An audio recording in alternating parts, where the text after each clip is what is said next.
রাজবাড়ীতে গোয়েন্দা পুলিশের ওপর হামলা করে মাদক মামলার এক আসামি ছিনতাইয়ের অভিযোগ উঠেছে। এই ঘটনায় আহত হয়েছেন গোয়েন্দা পুলিশের উপপরিদর্শক ওয়াহিদুল হাসান।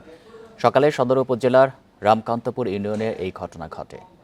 জেলা গোয়েন্দা পুলিশ জানায়, সকালে জেলা গোয়েন্দা পুলিশের একটি দল কাজীবাঁধা এলাকায় মাদক ব্যবসায়ী ফরিদ শেখের বাড়িতে অভিযান চালায়। এ সময় ৩১০ পিস ইয়াবা ও ৪ বোতল ফেন্সিডিল সহ ফরিদ শেখকে গ্রেপ্তার করা হয়। পরে তাকে গাড়িতে তোলার সময় পরিবারের সদস্যরা পুলিশের ওপর হামলা চালিয়ে ফরিদকে ছিনিয়ে নেয়। এই ঘটনায় আসামি ফরিদ শেখকে গ্রেপ্তারের চেষ্টা চলছে বলে জানিয়েছে পুলিশ।